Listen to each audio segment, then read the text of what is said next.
anak ni Anthony Taberna o Katunying, hindi nakaligtas sa pangbabas ng mga taga-suporta ni Risa Hontiveros de Lima at Chel Diokno. Hindi matanggap ni Katunying ang masasakit na sinabi sa kanyang anak. Naglabas ito ng sama ng loob at binatikos nito ang tatlong politikong ito at taga-suporta nila kung anong uri ng tao ang mga sumusuporta sa mga ito. Na kahit sinong ama ay magiinit ang ulo sa ginawa nilang ito na hindi na naawa sa isang taong nagkasakit ng malubha na nakipaglaban sa cancer.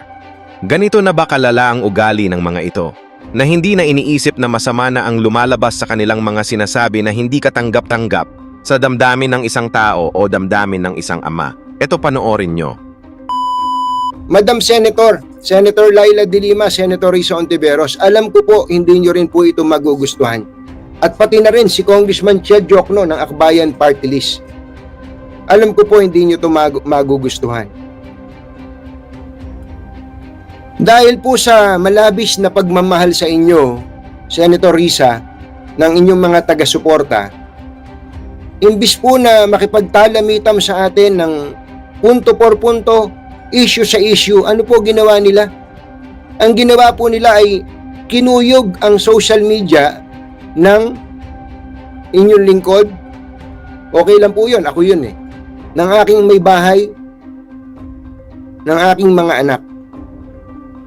Pero ang totoo po nun, kung bakit po alam kong hindi nyo itong magugustuhan, sapagkat mas matitindi po yung ginawa nila sa aking anak na si Zoe. Marami naman siguro sa inyo ang nakakabatid na si Zoe po ay dumaan sa matinding pagsubok ng karamdaman. Nagkaroon po siya ng sakit, nagkaroon po siya ng cancer, ng leukemia. Subalit sa awa at tulong ng Panginoon Diyos, siya po ay himalang gumaling. At ngayon po ay magtatatlong taon na po siya na cancer-free. Gayunpaman, kahit po siya ay cancer-free na, alagang-alaga po namin tong batang ito, pati ng kanyang nakababatang kapatid, sumusuporta po sa kanyang ate, sapagkat yung pong trauma ng pagkakaroon ng cancer ay hindi po madali. Hindi po madaling matanggal sa isip ng isang bata. Isip-isipin po nyo nung siya ay unang nagkasakit, siya ay 11 years old pa lamang. Hanggang sa siya po'y nakipagbaka sa sakit na ito sa loob ng 3 taon. Alam niyo po kung anong pinagsasasabi ng mga nagpunta sa social media ni Zoe? Mamatay ka na sana. Bumalik sana yung cancer mo. You deserve to die. Yan po ba ang uri ng mga tao na sumusuporta po sa inyo, Madam Senator? Ganyan po ba ang mga tao na ipinaglalaban po ninyo? Alam ko, nasaktan kayo dahil sa nasa pedestal si Senator Risa Hontiveros. Nasa pedestal. Pero para po mag-resort kayo sa ganitong uri ng mga taktika, hindi ko po malaman kung anong uring mga tao kayo. Nung pong bago mag-eleksyon ng 2022, inabot na po ng mga anak ko yan eh. Pero pinaunawa ko sa kanila na politika talaga yan mga anak. Pero ngayon, yung umaabot pa sa punto na sasabihin mo na you deserve to die, mamatay ka na sana, bumalik sana cancer mo. Anong klaseng mga tao yan? Anong klaseng mga tao yan? Alam ko hindi yun magugustuhan ni Senator Risa Hontiveros.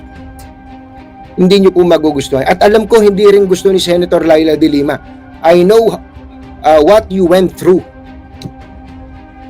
Si Congressman Chel Diokno na nagsasabing nagagalit siya sa paninira kay Senator Laila de Lima ay kay Senator Risa Hontiveros.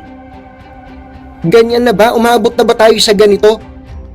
Magdiskurso tayo ng maayos. Usapan to. Hindi, ako lang to eh. Alam niyo ba, ako lang to. Si Anthony Taberna lang ako. pagka sinuisuy niyo kung ano yung pinanggalingan ko sa San Mariano, San Antonio, Nueva Ecija. Ako lang to. Ba't ganyan kayo, nagwawala kayo? Nagpapanik ba kayo? But what is important is for us to respect each other's opinion. Pero yung hindi lang tayo nagkasundo ng opinion kung ano-ano nang itatawag nyo sa akin, okay lang yun. Pero ang problema, Senator Risa, ang ginawa pa nitong mga supporters, ibang supporters, hindi ko alam kung troll sila o ano. Pero isa lang po ang mensahe. Ang mensahe nila, malala. Malala po. At gusto ko rin pong sabihin sa inyo na babae po yun eh. Bata pa. Well, malaking babae si Zoe pero bata pa. Matapang. Ang dami ng pinagdaanan nitong batang to. Napakatapang. Pero, siyempre, kahit gaano ka naman katibay pagka nakakarinig ka, nakalampas ka na dun eh.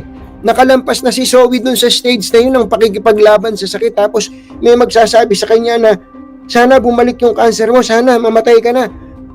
You deserve to die. Anong klaseng mga tao ito, Senator Risa? Anong klaseng mga tao ito?